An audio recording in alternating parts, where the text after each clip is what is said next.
السلام عليكم ومرحبا بكم في وصفه جديده من وصفاتي. ان شاء الله تكونوا كاع بخير وصحتكم لاباس. وصفتنا لها اليوم شوربه فيرميسال اللي كنت درت بها حاله في اليوتيوب، يعني ما كاش اللي جربتها وما نجحت لهاش، سواء من المشتركات ولا من القنوات. كاع اللي جربوها رجعوا يشكروا فيها. هذه الوصفه كنت درتها لكم صافي عام ولا فايت، عام شويه، في قناتي الاولى، واليوم غادي نعاودها لكم. البنات كاع الوصفات نتاعي غادي تلقاوهم في هذه القناه، تسمى القناه الاولى هذيك صاي مانيش نحط فيها. والوصفات اللي بكميه قليله تلقاوهم في قناتي اصغر كيله مع الشيف ليلى، يعني تلقاو فيها وصفات للمبتدئات وتاني اللي عائلتهم صغيره. وبدون اطاله نفوتوا المقادير وطريقه التحضير. بسم الله. جيبوا حبه تاع بصل كبيره، زوج حبات تاع الطوماطيش وحبه زروديه وربطه تاع القزبر فيها شويه ورق تاع الكرافس، وهنايا حفينه صغيره تاع الحمص، وهنايا درت نص صدر تاع الدجاج، بصح انا كان عندي هذا الدجاج صغير بزاف، انت غير بربع صدر تقدي ديريها. وصراحه الوصفه التقليديه اللي نديروها في التلمسان تاع الشوربه فيغميسال نديروها باللحم تاع الخروف، بصح انا حسب طلباتكم، يعني راني نلبي لكم الطلبات نتاعكم. تبغوا هكا وصفات اقتصاديه مالا راني ندير لكم بالدجاج. شوفوا الشوربه تبغي اليدام، مالا ديروا 6 مغارف كبار نتاع الزيت، وإلا كان عندكم شحم ماذا بكم ديروا مورسون تاع شحم، انا ما كانش عندي ما درتش. وإلا ما كاش متوفر عندك شحم ديري مغرف كبيره تاع السمن مع هادو 6 مغارف نتاع الزيت. كما هكا نديروا هذاك المورسو تاع الدجاج كما قلت لكم الجود بالموجود، يعني اللي كان عندكم تقدروا ديروهم حتى باجنحه تاع الدجاج والرقبه وهذوك الصوالح، ديروا بهم الشربه وتقلعوها من بعد. شوفوا هنايا البنات الخضره تاعي غسلتها ونجي نقصها هكا صغير، مكعبات صغيره. المهم انا راني قصيت كاع الخضره تاعي هنا في الكواليس باش ما نطولش عليكم الفيديو. تقصوها هكا عشوائيا مكعبات صغيره وتحطوها دروك ندوها تقلى. بالنسبه لي زيبيس عندنا مغرف صغيره تاع سكر جبير، زوج مغارف نتاع فلفل احمر باش تجي الشوربه تاعنا حمراء، نص مغرف تاع الكركم، على راس المغرف 4 مغارف هكاك تقريبا صغيره فلفل الكحل، وراس الحانوت المخلط نتاع الحريره نديرو تقريبا واحد المغرف كبيره، ما تكونش بومبي، تكون غير مسرحه. وبلا ما نساو العود نتاع القرفه اللي يزيدها بنه على بنه اللي نكونوا غسلناها. هنايا البنات كي تدخل لها التقليه هكا نخلطوها مليح ونشوفوها صاي بدات تتقلى. شوفوا راني قلبت اللحم، هنايا دخلتها نص الطياب، يعني التقليه راها متقليه هكا نص طياب. كيما راكم تشوفوا دروك عاده نجي ندير لي زيبيس. لي زيبيس ما ديروهمش كاع في البدايه باش ما ينحرقوش. تتشوفوا هذيك الطوماطيش طلقت شويه الماء نتاعها، انا كي تقلوها على نار قليله كيما هكا نحركوا كاع غايه حتى هذيك لي زيبيس يلصقوا كاع في اللحم وفي الخضره وتجي واحد البنه ما شاء الله.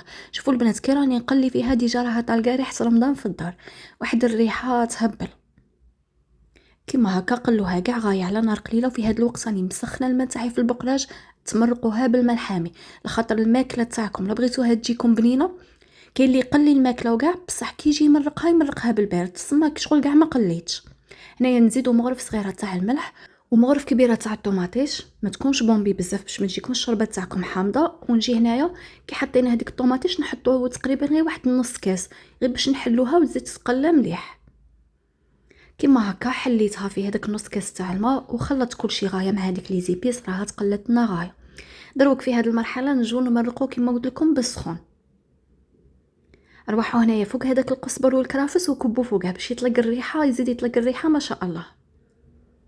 كيما هكا ونزيد هذيك الحفينه تاع الحمص ما تكثرش لواحد الدرجه كبيره، غير حفينه صغيره، يعني ديك الغرفيه صغيره شتو درت غير نصها. وهنا تستناوها حتى تغلى المرق تاعكم ونبلعوها، نبلعوا عليها ونحسبوا لها ملي بدات تصفر الكوكوط نتاعنا، يعني صاي ملي بدات تطيب نحسبوا لها نص ساعه، هذا مكان نص ساعه. وشوفوا كي تحلوا عليها كي تلقاو هذيك المرقه ما شاء الله، يعني تلقاوها تبان باللي طايبه بنينه. راكم تشوفوا قدامكم. جيبوا هنايا هذه المرحله ضروريه، غير ديروها على بالي باللي غادي تعجبكم وتجي بنينه، خير ملي تقبضي الميكسر وتروحي هكا تطحني.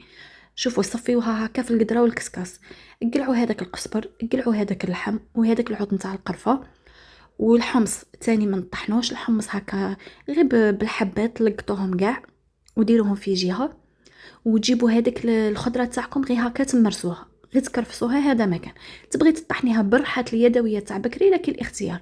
هنا وليت حطيت هذاك القزبر اللي طاب فيها ونشلل هذيك الخضره مع هذاك القزبر تقريبا بواحد نص لترون تاع الماء سخون طابخ بزاف.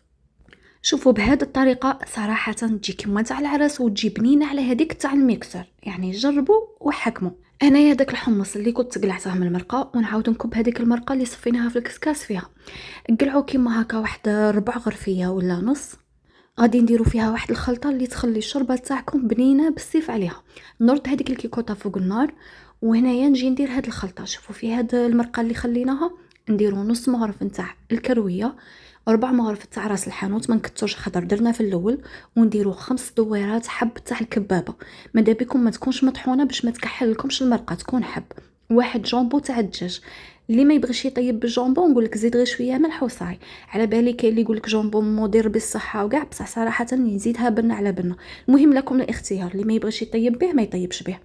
وهنايا شفتو هذاك شويه تاع القزبر، نتوما قصوه رقيق رقيق في وسط هادي، في وسط هاد المرقه قصوه هكا غير رقيق. بصح انا في الدار ما يبغوش يشوفوه هكاك، الصغار ما ياكلوش. مالا دائما نربط هكا ربطه صغيره، هذاك في عوض اللي نقصه ندير هكا ربطه صغيره ونحطها. حطيت هذيك الخلطه في الشوربه تاعنا وزدت هذيك الربطه. وهنايا حتى تشوفوا المرق غلا، شوفوا كيفاش راه داير فوقعات، راه يغلى يعني درجه الغليان. نكبو فيه كاس ناقص غير واحد شويه، ناقص واحد الاصبع هكاك نتاع الشوربه، ونخلطو كل شيء غاي. هنايا خلطوها كي تكبوها، خلطو مليح في القاعده لتحت باش هذيك الشوربه ما تهود لكمش لتحت وتلصق. ونديرو هنايا جوان تاع الحار، يعني اختياري اللي يبغوا الحار بصح يزيدها بنه على بنه، وفرع صغير تاع النعناع. انا ما كاش عندي النعناع جديد، كان عندي النعناع اليابس، معليش كيما اليابس كيما جديد. بصح شوفوا صراحه النعناع يعطيها واحد البنه، نقول لكم غير جربوها، يعطيها بنه خرافيه كيما تاع الاعراس. هذاك اللحم اللي طابت به نقصوه هكا، قصوه غير شويه صغير، انا شويه كبرته، كنت روطار هكا شويه كبرته معليش. المهم كي تكبوا هذاك اللحم صاي طفوا عليها. اللحم ما ديروهش في الاول كي تحطوا الشوربه، لا، حتى طيب الشوربه تاعكم وتطفيو عليها، تجيو تطفيو وتحطوا اللحم هكا طبخه زوج وتطفيو. خاطر اللحم وكان تحطوه تفتوه وتحطوه كي تحطوا الشوربه يولي غير خيوط، هذاك الدجاج ينحل ولا حتى اللحم ينحل ويولي لكم كي الخيوط في المرقه. وشوفوا لي القوام تاعها كيفاش جات مجمره، جات بنينه بنينه بنينه. شوفوا شحال ما نشكر لكم فيها ما نوفيش حقها، صراحه جات تهبل. نتمنى منكم تجربوها وتجوا تخلوا لي رايكم في التعليقات. شوفوا صراحه ما قديتش نحط لكم في هذا الفيديو وكاع التعليقات تاع الناس في الفيديو تاع المره اللي فاتت اللي جربوها، يعني تعليقات كلهم ايجابيه. اللي تقول لي حمرتي لي وجهي مع شيخي وعزوجتي، اللي تقول لي حمرتي لي وجهي مع ضيافي، اللي تقول لي راجلي هبل عليها. وصراحه تهبل. نقول لكم جربوها وردوا عليا. شوفوا القوام تاعها كيفاش داير. وكي نقولوا الشربه لازم تتقدم يا مع مطلوع يا مع خبز الكوشه والليم تاني. ديروا فيها عصره ليم، كاين اللي يدير في الكيكوطه عصره ليم، انا ما نفضلش نحط الليم هكا خير، ما نفضلش نديرها في الكيكوطه على خاطر كاين اللي يبغي الحموضيه كاين اللي ما يبغيش. هذه هي الليمون يقعد اذواق. شوفوا البنات هذاك اللون نتاعها يعني صراحه غير التصوير ما راش عطيها حقها، لخاطر هنا صورتها في الليل، بصح تشوفوها قدامكم حمراء ما شاء الله، تهبل بنينه، فيها حروريه هكا جايه حاره. هذيك الحار زادها بنه على بنه. وانا نهار ندير الشربه لازم يكون حاضر خبز الكوشه ولا المطلوع، واليوم راهم حاضرين عندي في زوج. المطلوع كنت درتها لكم، دوك نخلي لكم الرابط نتاعها في صندوق الوصف، وخبز الكوشه دوك نديرها لكم قريبا ان شاء الله. واللي وصلت معايا لنهايه الفيديو نقول لك ما تنسايليش هذاك الجيم وهذاك التعليق الحلو، كيفكم بارطاجيو لي الفيديو مع اصحابكم واحبابكم كي تعم الفائده. والى فيديو قادم استودعكم الله الذي لا تضيع ودائعه. السلام عليكم.